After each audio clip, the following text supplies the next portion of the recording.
Batid ng maraming Pilipino na maraming bayani ang ating kasaysayan. Isa na rito si Andres Bonifacio o si Andres Bonifacio E. de Castro. Ipinanganak noong ika-30 ng Nobyembre, taong 1863. Isa siyang Pilipinong makabayan at isa sa mga kinikilalang bayani ng ating bansa. Binansagan siyang ama ng katipunan. Siya ang nagtatag at naging supremo ng kilusang katipunan na naglayong makamtan ang kasarinlan ng Pilipinas mula sa Espanya at nagpasimula ng himagsikang Pilipino. Kilala rin siyang anak ng bayan, Agapito Bagumbayan, ama ng himagsikan at ang dakilang maralita. Si Andres Bonifacio ay namayapa noong ika-10 ng Mayo taong 1877 sa Maragondon, Cavite. Kinikilala rin siya ng ilang mga dalubhasa sa kasaysayan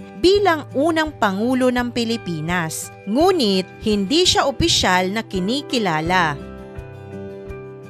Basahin natin ang akda ni Michael Charleston Chua na sipi mula sa Bernales et al. 2016 na pinamagatang petisyon upang kilalanin si Andres Bonifacio bilang unang Pangulo ng Pilipinas.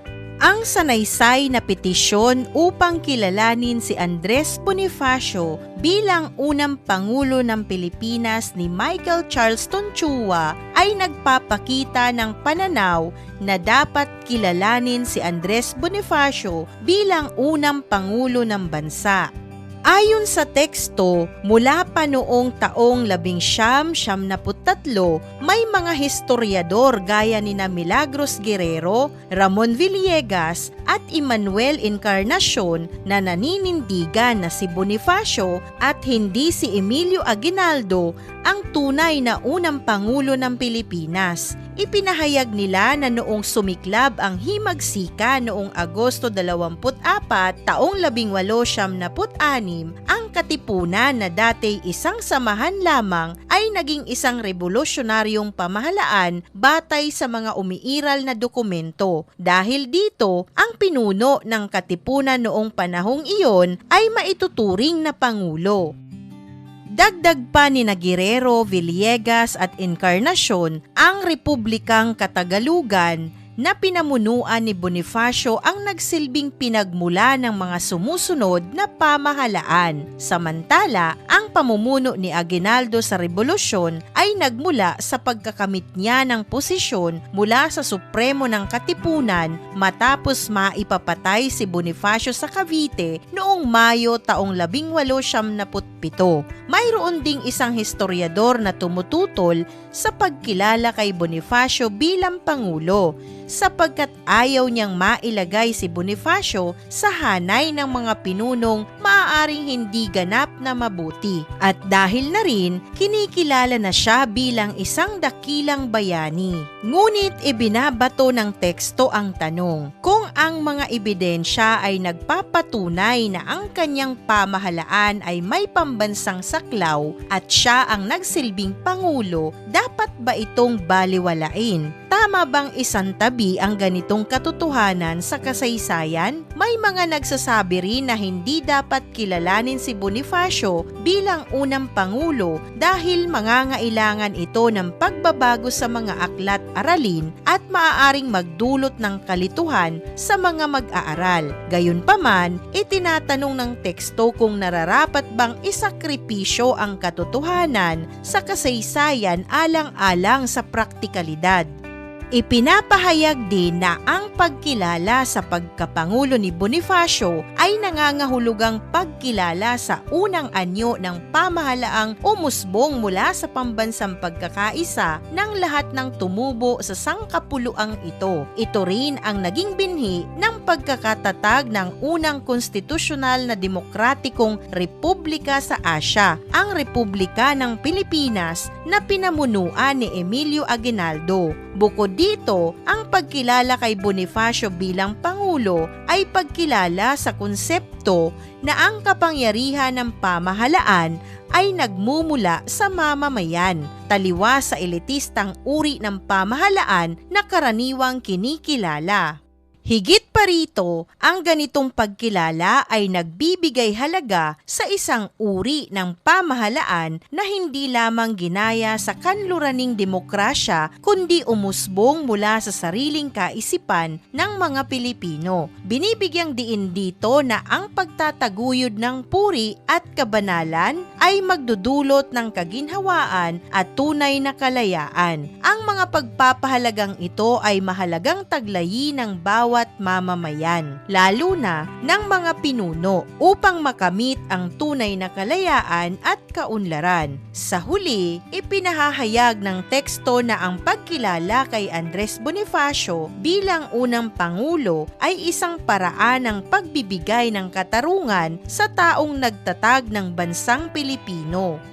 Marahil, naunawaan na natin ang nilalaman ng teksto ni Michael Charles Tonchua na CP mula sa Bernales et al. 2016. Narito ang ilang tanong at gabay na sagot bilang pagsusuri upang mapalawak pa ang iyong kaalaman. Una, tungkol saan ang tekstong ating binasa? Narito ang maaari mong gabay na sagot. Ang teksto ay tungkol sa panawagan o petisyon na kilalanin si Andres Bonifacio bilang unang Pangulo ng Pilipinas. Inilalahad dito ang mga pananaw ng ilang historiador at ang mga ebidensyang sumusuporta sa ideyang ang katipunan ay naging isang revolusyonaryong pamahalaan, kaya't si Bonifacio bilang pinuno nito ay maituturing na Pangulo.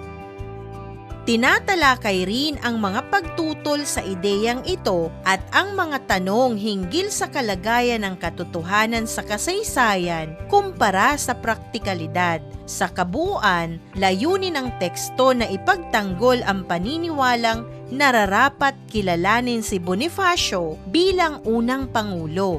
Ikalawa, sa paanong paraan inilahad ang teksto. Narito ang maaari mong gabay na sagot. Inilahad ang teksto sa paraang argumentatibo. Gumamit ito ng mga ebidensya mula sa mga historiador, lohikal na paliwanag at mga tanong na mapanghamon upang hikayatin ang mambabasa na tanggapin ang ideya.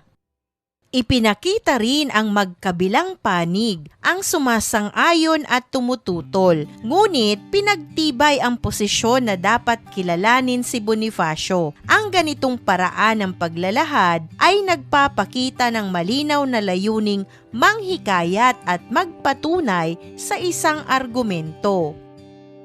Ikatlo, anong argumento ang inilahad sa teksto? Narito ang maaari mong gabay na sagot. Ang pangunahing argumento ng teksto ay dapat kilalanin si Andres Bonifacio bilang unang Pangulo ng Pilipinas. Ipinapakita na ang katipunan ay hindi lamang isang samahan kundi isang revolusyonaryong pamahalaan, kaya't ang pinuno nito ay maituturing na Pangulo.